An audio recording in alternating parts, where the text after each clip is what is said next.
the street now. Okay, but before we start, I'd like to mark of respect to the Queen, as we all know, died last Thursday. I'd like to stand for a minute's silence.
Right, I'd like to welcome everyone to this tonight's meeting, which is not a meeting of the Finance and Strategy Committee, but is an informal meeting of the members of the Finance and Strategy Management Committee. So we're not able to take any decisions, but we can vote and provide recommendations for council and guidance to the town clerk where there are issues to be decided. Someone? Indeed. Thank you very much. Yes, I've got that wrong. Thank you. Everyone got that. So any decisions we do make would normally be allowed and delegated powers are permitted tonight. And that's because the notice period for the meeting couldn't be given because of the periods of mourning that the normal notice days would have taken. That's Anthony, you looking puzzled. Yeah, just what happens at full council? Can we ratify or can we not? Or does it restart again? Or what's the process thereafter? So at full council, it would be the same as accepting any recommendation from any committee. So it would review the notes of the meeting and accept the recommendations of those notes. Thank you. Okay, so item number 1, apologies first. We have apologies from Councillor Gavishak, and I believe Councillor Hinton is substituting for him, and also Councillor Reynolds as well. And Councillor Cook is. I'm expecting. Oh, you're there. That's Well, I I do don't get apologise. I do apologise. Sorry. Of course you are. Item number 2, declarations of interest. Do we have them? Item number 3, public participation. I can't see anyone sitting down in the audience. Okay, so item number 4, 4A, we're not able to do because we can't approve the minutes because that is one thing that only we can do. It's not something that full council can do. So these minutes will be held over until the next meeting of this committee when we can approve at that point. I think we can do 4B. We can. Okay, so can we note the notes of the 357, 353, 357 Reading Road working group, please? Councillor Platt, proposing that? Yeah. Madam Mayor, those in favour? Thank you. Item number 5, finance, to receive the management account, bank reconciliation and summary of payments. Any comments? Can we receive those? Councillor Platt. Yeah, I'd like to point out one of the payments, but I'd like to propose it goes into confidential. Unfortunately, I can't name what it is, otherwise that people know what I'm talking about.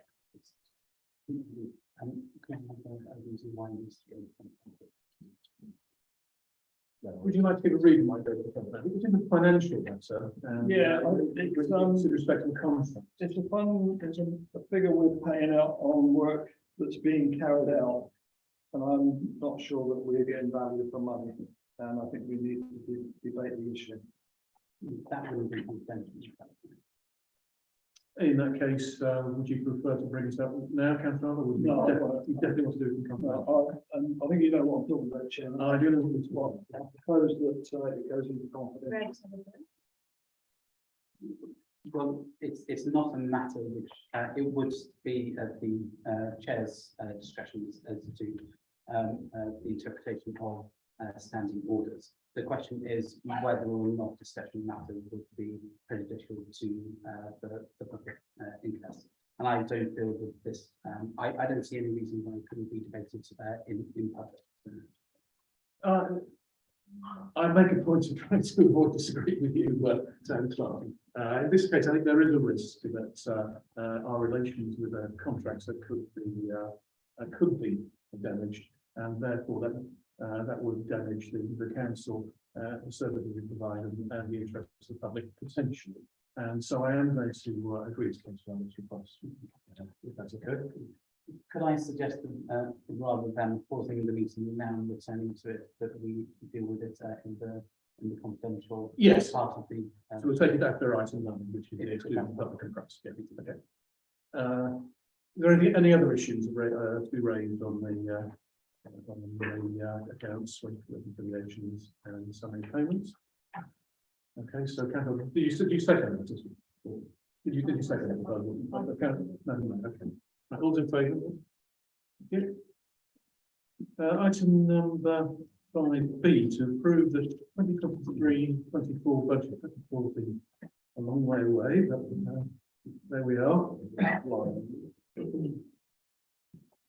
There is a change this year, and I recommend I fully endorse the town clerk's slight change here, which is that each of the committee chairs and vice chairs on some occasion will be consulted with over the next cycle on the income and expenditure for each of their budgets. And I think it's the right idea to involve chairs in setting the budget before it comes to this committee and then to full council for the initial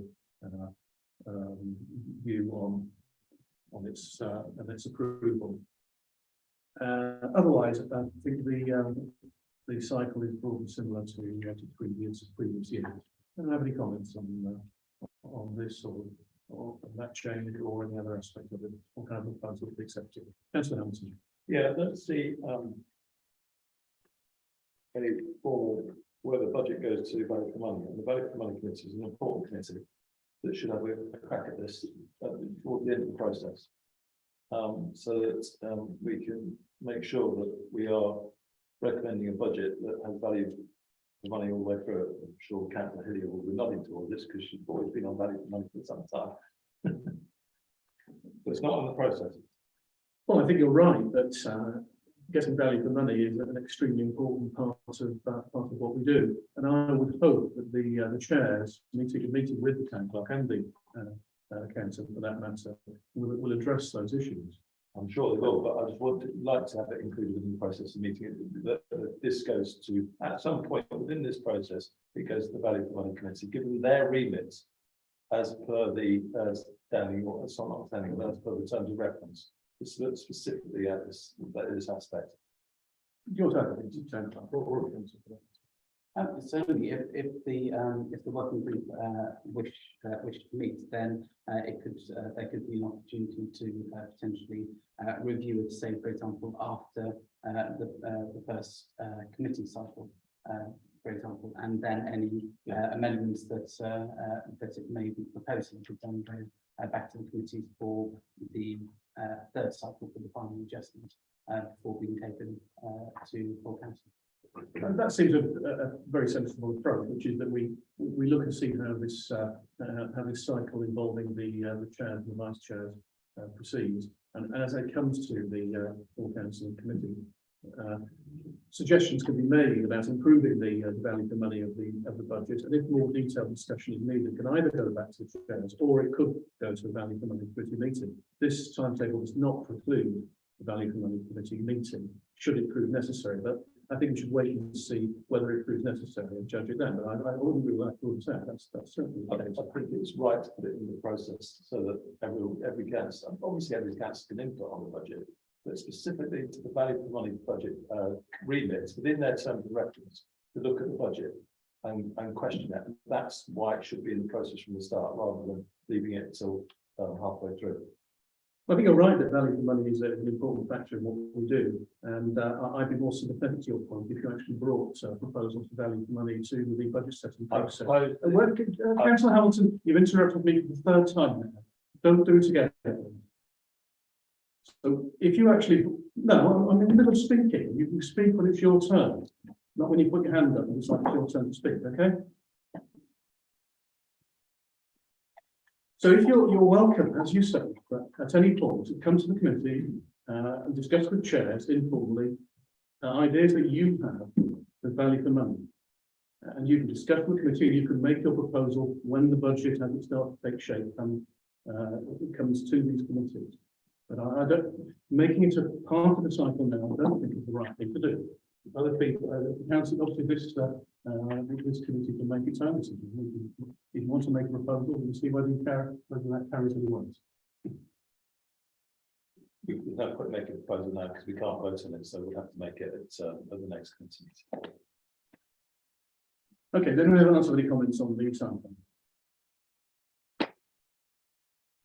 So that's no proposal for acceptance, please. Okay, your second for that? Okay, those in favour? Okay. Those against? Okay, thank you.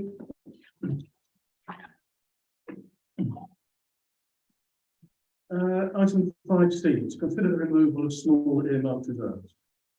Now, you explained this to me very clearly, so I'm not going to try and paraphrase your remarks. So if you'd like to explain the reasons. It's a bit complicated, but in summary, in the past, when decisions have been made on various income and expenditure payments out, what's happened is the accounting for the expenditure has been taken in the income and expenditure account, and the other side has gone to earmark reserves. So for some things, for example, repairs and painting, we've got lots of repairs and painting in the council, but they're not taken to earmark reserves. It's an unusual way of accounting to take some things to this and others not to. What I'm proposing is to write back what we've previously done. There's no impact on cash. It's just an accounting adjustment to simplify things and to make things consistent. If that makes sense. Yes, the only things we will earmark will be large future projects, basically. Yeah, so large projects could be put in here, so absolutely. But things that are more sort of just ongoing in nature, like repairs, etc., I don't propose we would put in here normally.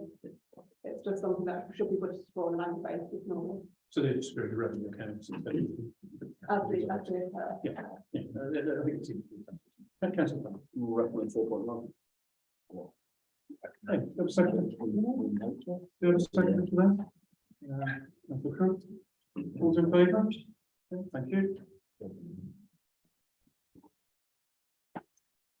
Right, item 5B, to reappoint Mulberry & Co as the Council of Internal Auditor until the completion of 24-25.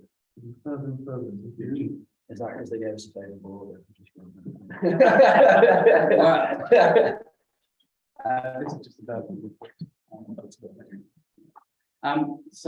Mulberry & Co have been our auditors for the past 3 years, and the proposal is that the appointment of for the coming 3 years. The fee itself, the actual expenditure is very low. I think it's in the region of about £400 to the audit, so that's relatively low. I think when we're considering it, we need to way of ensuring that we have a comprehensive audit and a good solid audit that we can rely on, but also making sure that we have a bit of a bit of consistency as well, so that having an auditor for a few years, then they know what they should be looking out for. And so they know our systems quite well. What I would suggest is rather than appointing for the next 3 years, and then we tender after that. They have given us total audits, but they have also raised some very important recommendations that we should be taking forward. So I'm not giving us an easy right at all, and we wouldn't want to appoint an auditor who was going to be particularly lenient on us. So we know that they are thorough, that they provide good value, and hence the recommendation. Okay, thank you. Yeah, I think it is important to have someone who's not only fair but tough on the on looking at our procedures and making sure that we do things as robustly as possible. So I endorse you with that, and that's to take a proposal that we do reappoint. Yeah, I'll be the person. Madam Mayor, is it? Okay. All in favour? Thank you. Right, item number 6, expenditure. The vestibule course has become principal, and now Town Clerk has provided a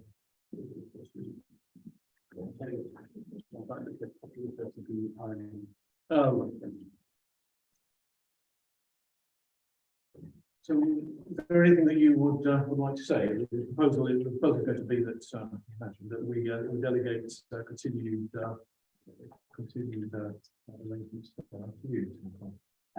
Indeed, so it's already been approved by or been recommended by the RNA committee.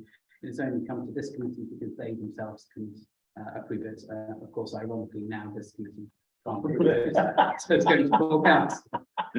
So we'll have 3 bites of the cherry. So Suppose we move on. yes, indeed, it's already been looked at by RNA.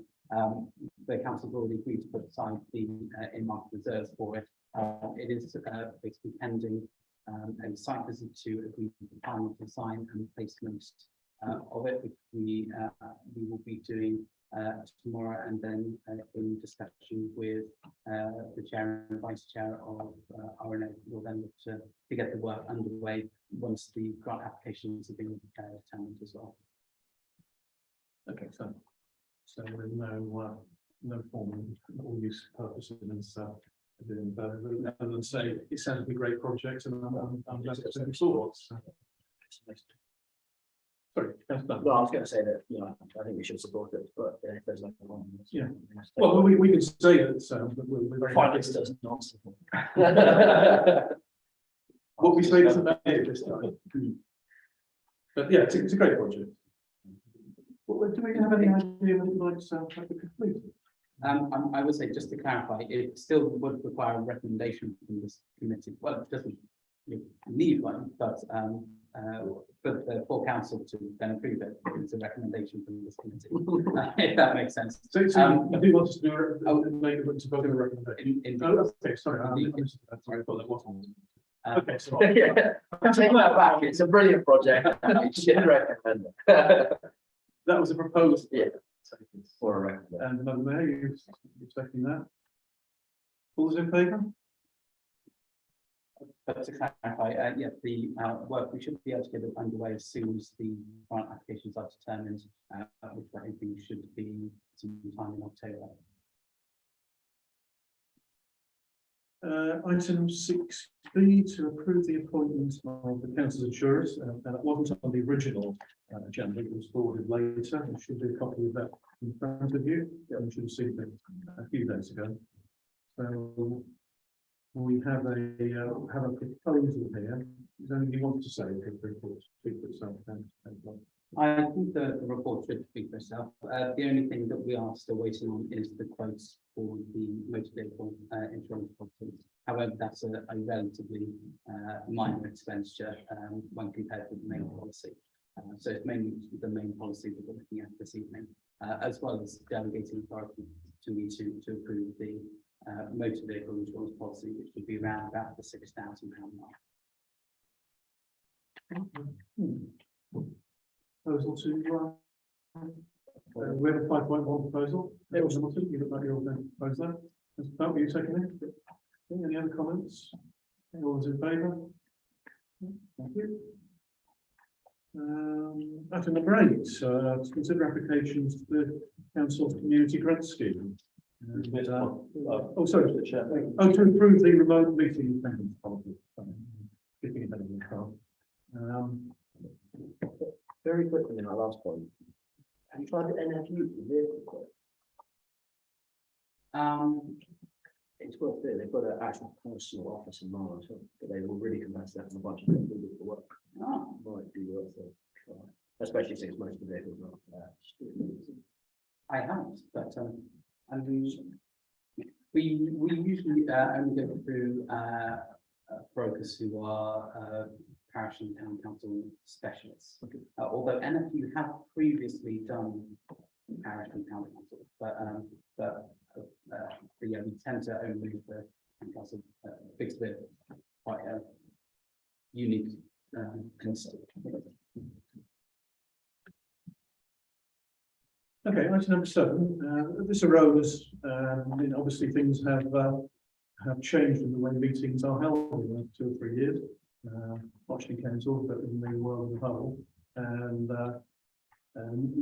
no one feels the absence of a policy more than the town clerk. So he has drafted this policy, which I have one minor addition that I would suggest making, which is to section 4.2 of the policy statement, which is on page 47, which is that with the wording I'm suggested, when remote attendance is available, all councillors and committee members are to be informed. This is just to make sure that accessibility to all meetings is equally available to all councillors, as well as committee members who may be non-councillors on working groups and so on. So that's the intention. I'm sure they would have been anyway, but I just wanted to add you. I thought it completed out the wording. So I'd like to propose that we adopt policy as written down with that amendment. Second. Last question, sorry. Yeah, go You're stating 4.2 that we should contact the town clerk or informing the chair. We shouldn't have to inform the chair, we should just inform the town clerk, sure. No, the wording of this says that the chair should be informed. I think that should be removed. Why? I don't see why we should contact the chair of the meeting. It's a courtesy to contact the town clerk. It's not a courtesy necessarily to try and contact the chair of the meeting, who might be in a work meeting at the time. The town clerk is there to do this contact with the councillors. It might be. Well, the courtesy would be to inform the chair. The town clerk or the other council officer would have to be informed as a matter of making sure that it was practical or feasible, and where the meeting was being held. For example, whether the room could function that way. Have we got a secondary, Chairman? So a second. This proposal. Is that you? We'll have a proposal second. I'll also Catherine Hilliard, that's the new councillor. Yeah, I was going to say, as the chairman of the committees are usually working people and not involved in council during the daytime life, I would think it's sensible to inform the town clerk and let the town clerk inform the chair, so that it's informed that way. Because I don't think it's feasible. Sometimes you're not able to send an email from your work to give apologies at last minute. You might need to make a phone call, and that's not always practical for the receiver of it. Sometimes it's just last minute cancellation of a meeting. It's not known in advance. If you've got enough time to email the town clerk, you just hit CC to the chair. It takes. Yeah, you Yes. can CC it in an email. That's all it's saying. That's the councillor. I'm totally against this. I see no point of it whatsoever. You know, this town council has gone for so many years, probably 100 or 200 years, with people turning up at meetings. What you're going to have here is quite simple. Oh, fancy going today. You can phone up the town clerk and say, I'm not available, but I can watch online. We can set this big screen up just for one person, and this makes absolutely no sense at all. But we've got a substitute tonight from Councillor Hinton for Councillor Galbraith, and I'm sure we've probably got one for Councillor Reynolds. You know, the substitute rules there, this is absolute waste of time and money doing all this. We just do not need it. Let's have a bit of sense now. We've gone through COVID, we've had all this hi-fi stuff, and we've got the owl there, and everybody's listening to us. We get at least 10 people come to these meetings, even on this thing. It's you know, we just don't need it. We do not need this for the future. You know, you're elected to come to meetings. If you can't make the meetings, I'm sorry, you know, I'm sure somebody else will take your case. You can speak to someone from your group and give your view, and they can put your view forward. But to set all this up to me is just absolutely wasted everybody's time, and I will not be supporting it. Well, you can get rid of 4.2 and 4.3, and I'll support the rest. But other than that, it's just a waste of everybody's time. Sorry. The observation that I make is that as the person who's attending remotely, I think they're called hybrid meetings now, cannot vote. I really don't see the point. I really don't see the point. They can't even. Yes, they can try and debate and influence some of the decisions, but they can't vote. So, what is the point of having them there? Yeah. The intention is to enable working groups and subcommittees to function where Does it people say that can't. here? Well, it says in 4.4, for clarity, this shall not apply to meetings of the full council or standing committee. So it's felt. Sorry, forgive me, just one more point. I just think it's a slippery slope. The next thing we'll be saying is that we can start doing the standing committees and on. So, yeah, I'm with Councillor Arlett. I'm not supportive. I think, you know, you really do need to be there in person. Otherwise, there's just no point. I personally don't think hybrid meetings work, and there are lots and lots of companies who will not allow hybrid meetings to take place because they're just not an effective way of working.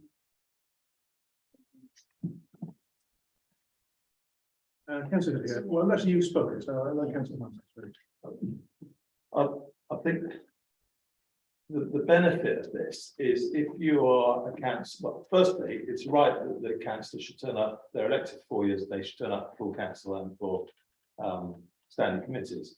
The benefit of this is where a councillor is put out because they may have international travel or work commitments, they are able to listen into the meeting and even contribute to that meeting if the chair decides to allow them to contribute to that meeting. They may not be able to vote, but they at least are in loop in the meeting rather than just getting minutes and being absent. Now, I think council should be a standing committee and full council. I get that. My problem with this is I don't see why everything seems to be now in consultation with the chair, or the chair is just one councillor who happens to chair the meeting. It's the town clerk who is the boss of who attends. We give our apologies to the town clerk if we can't attend, and if for one reason or other I have to be in Glasgow, that didn't happen recently. I attended online because I was in Glasgow, and I felt bad because I'd missed 2 357 working group meetings in the previous 3 months, and so I asked whether I could possibly be online, and Kath set it all up, and it was fine. And I made a contribution, and Ken, as the chair of that committee, asked me for my contribution on the screen.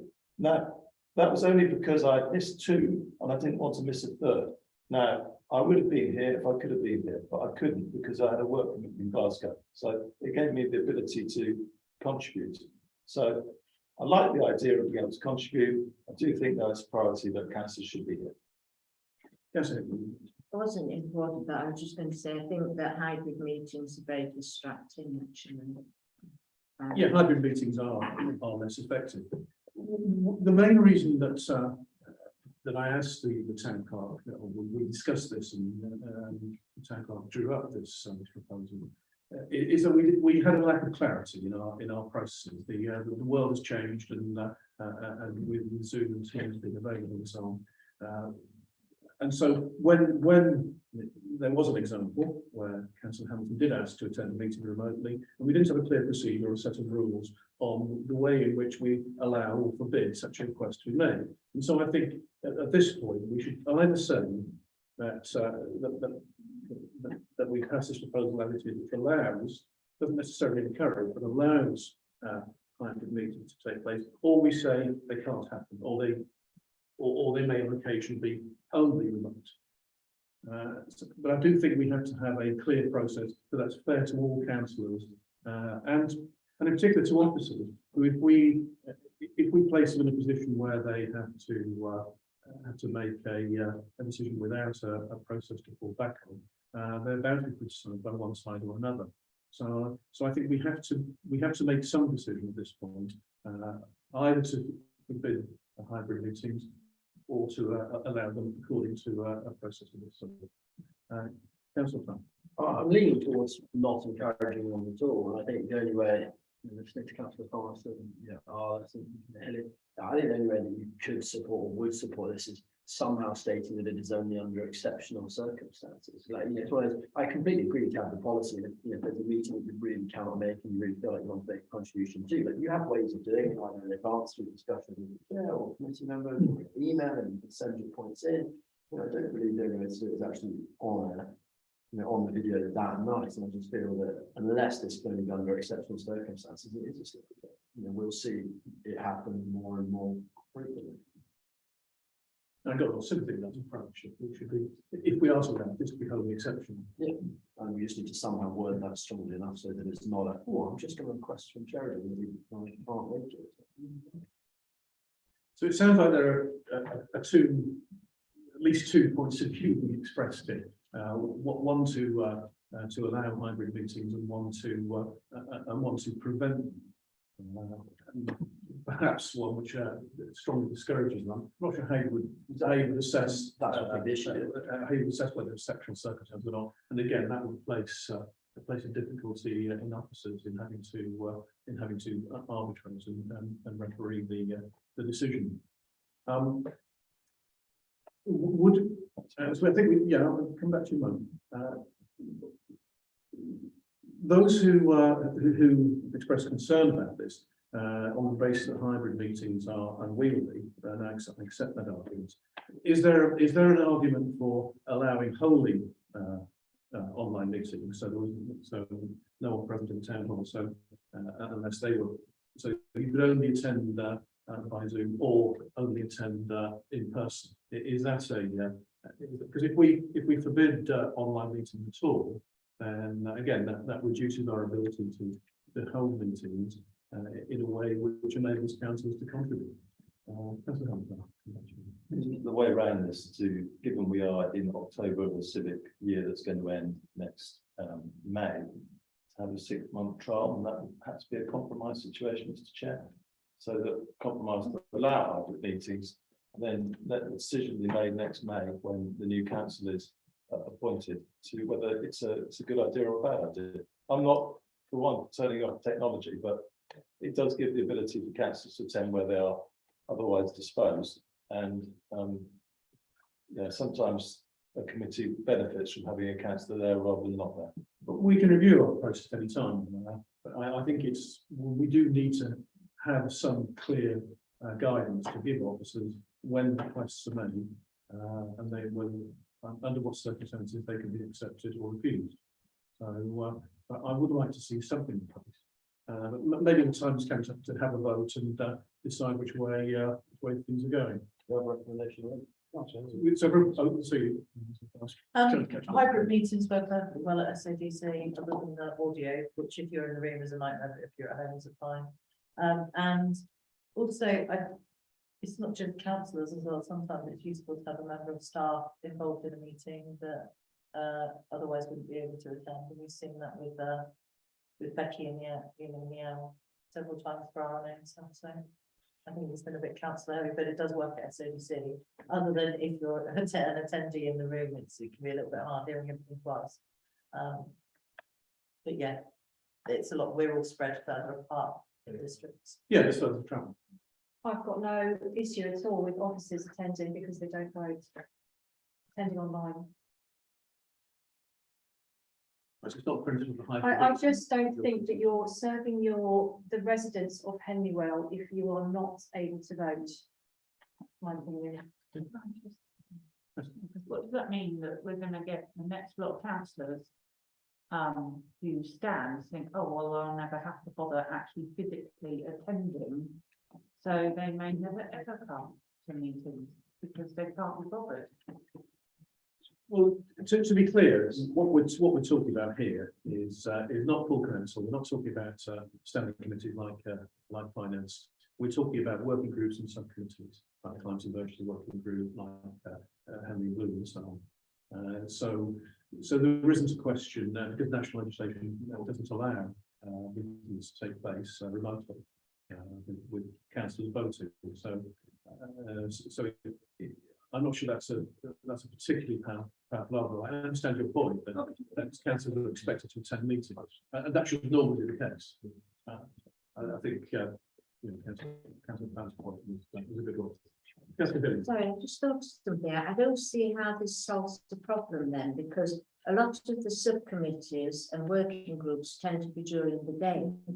And to be honest, a lot of us are full-time working, so we certainly can't go online if we can't appear in person. So I don't see it serves a purpose. I'd rather take the time off if I can and attend in person, but I don't think that would work at all. Yeah, I mean, it would work for me. I can have a conference room at work, and I can take half an hour off and then attend a meeting if necessary. So I agree. It'd be harder for you to do, perhaps in the middle of what gossip. To attend a meeting alone. It's so free. Well, yes, I take your point. It doesn't help everything. Right, Councillor, I'm going to try and go to the voting. I have the same problem and I can't do that on Teams. Yeah, that's fair point. Right, well, that was quite good. I'm not going to try and sum it up. I think I did a little bit. Well, I'm just giving my views, and I'm not subject to the amendment that I considered to 4.2, that we adopt this policy. All's in favour of that proposal. 1, 2, those against. So that proposal is lost. Do we have an alternative proposal? I just propose we leave things as a status quo. So, just to be clear what that means. The status quo is as in policy. Propose the status quo is standing order, standing orders. Policy, I don't remember. Hold on. There's something for talking. You're proposing the status quo, and I'll come back to you. Standing orders, yeah. So, could you explain what if the status quo is acceptable for officers, and what that would mean? So the status, at the moment, the policy reflects the status quo. As in, there is nothing in standing orders that prevents somebody, prevents somebody from. Sorry. No, I don't understand what you're trying to say. Oh, You're trying to play with words and it just is not going to persuade me. Let Sharon explain what the situation is. You say clarify. I'm happy either way. I'm going to be in attendance at meetings. I don't particularly mind if people attend in person or not. Quite frankly, I prefer everybody attending in person, if that's my personal opinion. So this certainly isn't me very, very fixed on this. If you were to agree on something else, I would be very, very happy.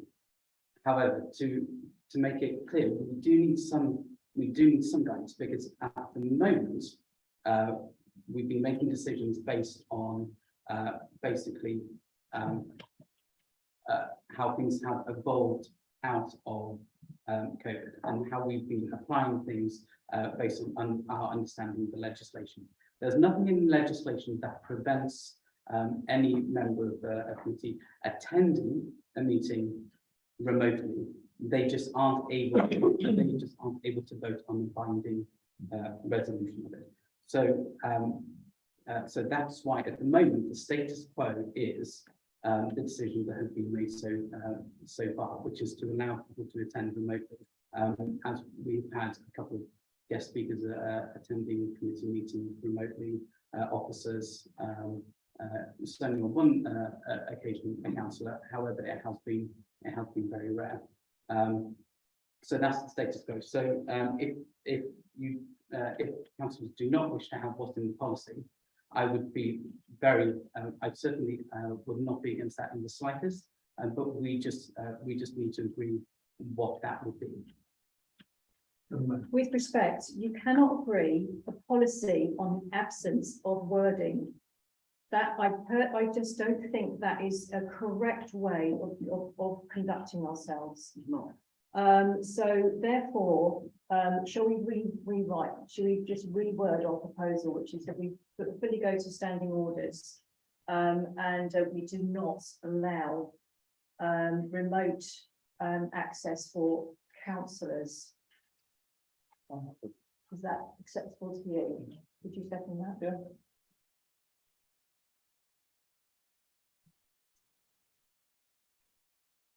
So, yeah, I'm just thinking through why you can't do that. So, Carl, would you like to respond to that? That sounds a reasonable suggestion. I'd say the first part of that, reverting to standing orders, I'd say, again, I reiterate that there's no standing order that says we cannot attend remotely. However, by simply making a resolution to say that councillors shall not be permitted to attend meetings remotely, that would give us enough guidance. It would still allow for officers to attend remotely or other attendees to attend remotely, but there might have to be some tweaking, I'd say, around, we'd have to say in a hybrid format, because we are aware that there are some working groups or subcommittees that still do meet entirely remotely. So maybe it would need wording around the lines of basically a simple statement to say that meetings shall either be wholly in person or remotely, where they are held in person, and then councillors shall not be permitted to attend those meetings remotely. Yeah, I think that was the gist of that. Sounds sensible to me. And what the gist of what I think you were proposing. Yes. That council, yeah.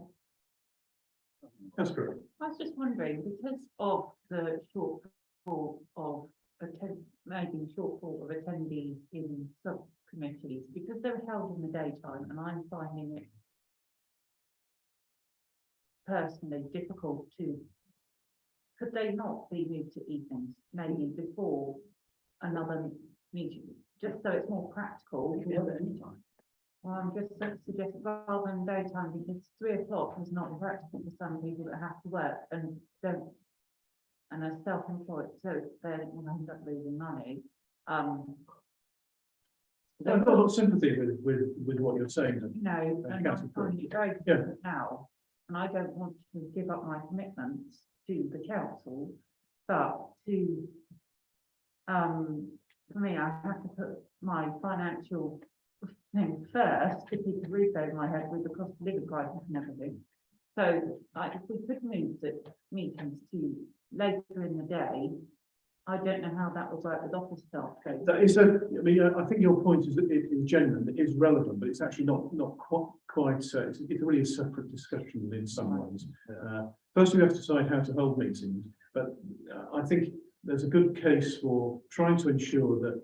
And your point about encouraging councillors to have the right attitude when they stand as candidates in May, and then their expectations of how they perform their duty when they're elected.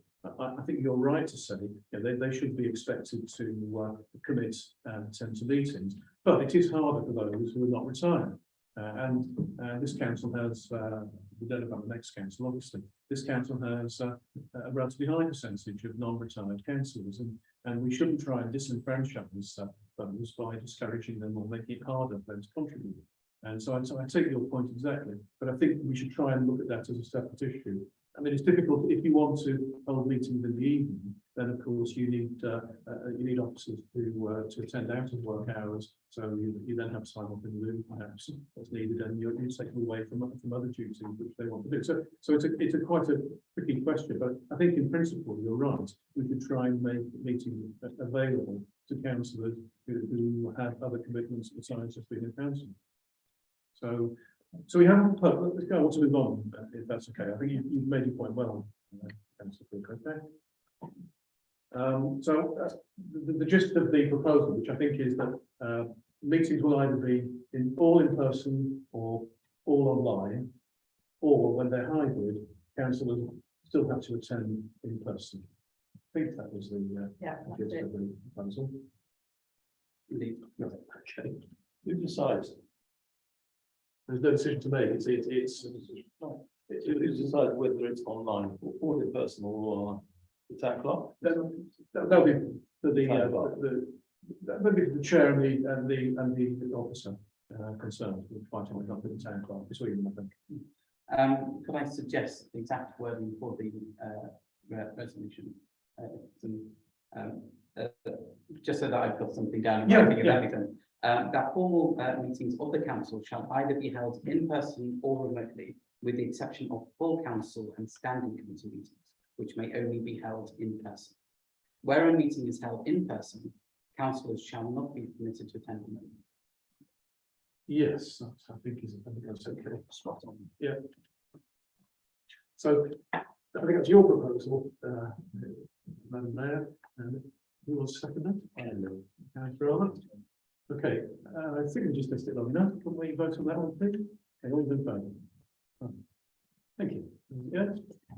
One again.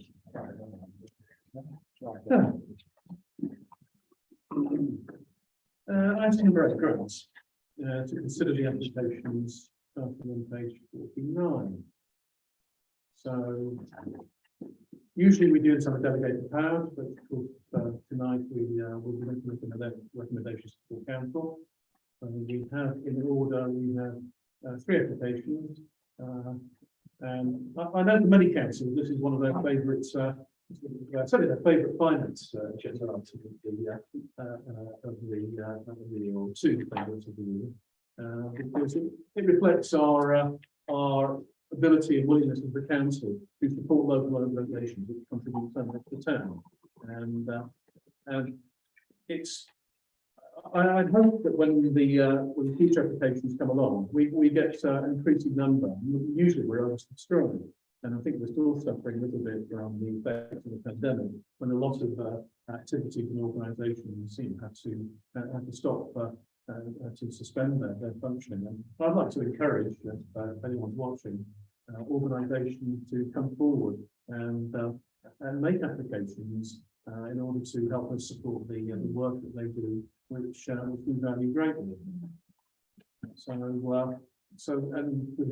we have 3,595 applications, and we have a budget of £2,500, £2,500. So at the moment we're not quite reaching our quota. So there is money available for organisations who wish to come forward. I'd encourage them to do that. So let's start off with AFC Henley. Who wants to speak to that? Councillor. Yeah, I think it's great. Well, it's a club that we will support. They've written out exactly what they're doing with the money. To be honest, I think all 3 of them their brands. Yeah, I think so too. You can go through them one by one if you want. I mean, you probably should do, but I think we're supportive of it. Don't want to argue or say anything else about AFC Henley. Yeah, I'm going to speak against that, Chairman, amazingly, Okay. for me. And I think you only have to look at their current cash balance of £59,000. And if they wish to spend some money on this equipment, so be it. I think this money actually come maybe December, January, there may be more people out there in need of some money. And I prefer to keep this back and maybe give out some money to people that are a little bit needy in the future. I'm sure we could do that. So unfortunately, for me, I would be totally against that. Probably the first time I've ever gone against a sports club, but I'd say you look at their balance sheet and it's very, very healthy. So I think they should be purchasing their own machinery. You cannot approve the £6,000 grant, still, which is cheaper. No. Councillor Anderson. I think it's well managed, I'll be supporting this proposal, it's well managed, we do a great thing for the town. And we should be doing everything to support sport as people come out of COVID, get back on the football pitch, the cricket pitch, the rugby pitch, whatever it might be. So I'm with Councillor Clark on this, I think we should go ahead with this grant. Anyone else wants to come on? Councillor. Yeah, I do support this because it's not just about the money, it's a small amount for this council to give them. But it's saying, we're with you, you know, we admire what you're doing and we support you. And I think it's more that gesture of appreciation that we get over for a small amount of money. Actually. Okay, I didn't introduce this, but to explain how we usually do this, just quickly go through them and then have people give you their points of view, and then we take votes on each of the individual applications in turn. So let's move on to Jeu de Spring. That's that. You start again? Yeah, meaningful charity or raise great money for a very good cause. I appreciate it, sir. It's just a number on the sheet at the end of the day, isn't it? It's just a free use, but we still have to put it in, so fully support them. It's important to remember that it's free use and using a building which is already there, but there are overheads involved in our providing this service free use. It's free use is a slightly loose part here, but your point is still. Anyone else want to discuss talk anything about? Just quickly, Chairman, my French is not really up to speed at the moment. What does the organisation name stand for? Joy of life, isn't it? Yeah, I think it's all right. Ask Sarah. Or is your games? I've forgotten that. That's you, isn't it? I think it's a joy of life. You're not going to slay it. I just wanted to see what everybody else is thinking. I would be surprised if Councillor Olive didn't notice. It's a light-hearted display of wit and cleverness. Right. Not I'm surprised no one.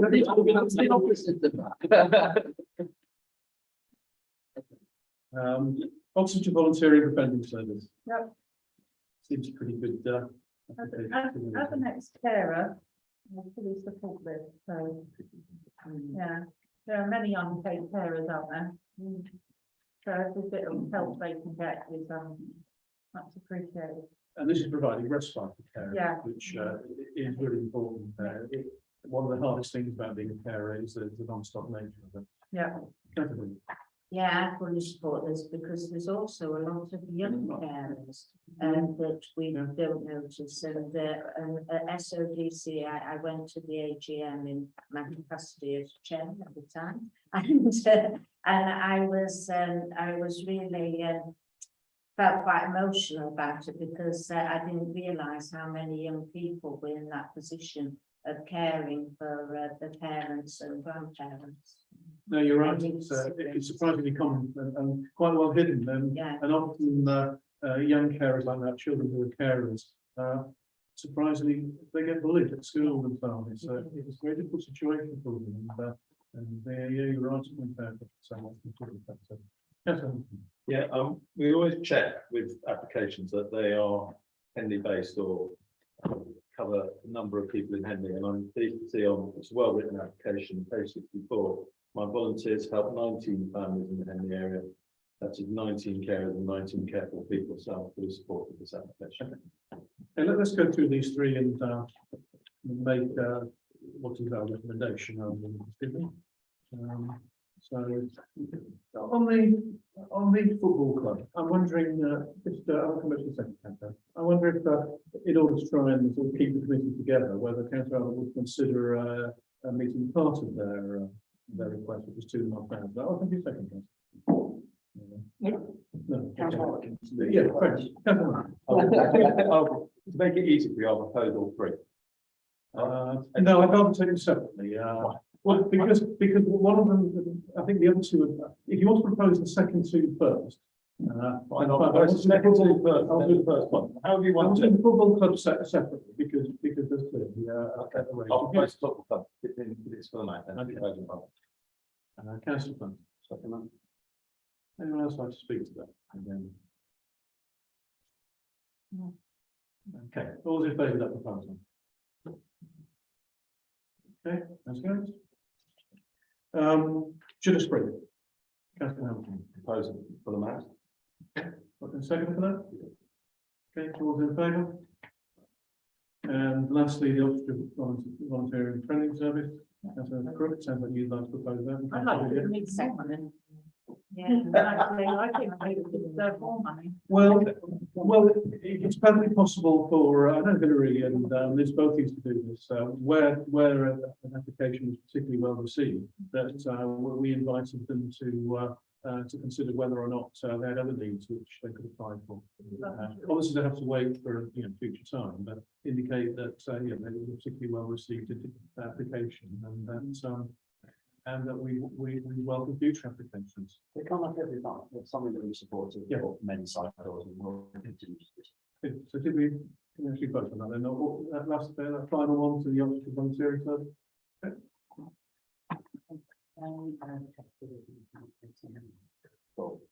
was Chair, may I raise a point regarding grants at this point for discussion for this committee? Obviously, with the passing of the Queen, this town will want to commemorate the passing of the Queen this time at this time 70 years on the throne, as it were. And I think this council should earmark some money towards that purpose of whether it be at the Queen's canopy or whatever it might be. Not necessarily as a grant, but as earmark money aside so that ideas can come forward from not just the town council, but from organisation to commemorate what has happened in the last week. That might be small projects or larger projects. And I spoke to Councillor Plant previously and said, should we try and earmark £50,000, for example, to come forward with, to allow committees to come forward with ideas that commemorate the passing of the Queen and the start of the reign of King Charles III. And from my own personal perspective, I thought perhaps replicating the Fairmont trees down the other Well, way. I'm going to stop you there, Councillor Hamilton, because I feel sure that this council will want to do what you're suggesting, or what the principle behind what you're suggesting, and that money will be made available. But this isn't an agenda item, and we need to take much greater consideration. I just wanted to go on a future committee and on the agenda. So that Your everyone can come up. your suggestion is noted, and the chairs will be looking at where on the agenda it can go, and I'm sure the mayor will be considering such matters as well. Did you want to say anything? Well, no, I was just going to say briefly that there is still an ongoing project for the Queen's canopy, which is whereby I'm sure councillors won't have changed their minds that we're still planting the tree for the Queen in all of the school grounds. And that is going to be taking place sometime in October. This is all part of the Platinum Jubilee. If Councillor Houghton would like to make sure that the wording is agreed between councillors for the plaque, that would be most gratefully received. Yeah, let's all agree what will go on that plaque. Yeah, okay. The chairs and all councillors can consider what sort of activities and funding the council would like to give in order to reflect the passing of the monarch. Okay, so that's item number 8. Then item number 9 is the exclusion of public and press, to consider that public and press be excluded from the remainder of the meeting in accordance with the Public Bodies Admissions to Meetings Act 1960, as publicly prejudicial to the public interest by reason of the confidential nature of the business, and so moved.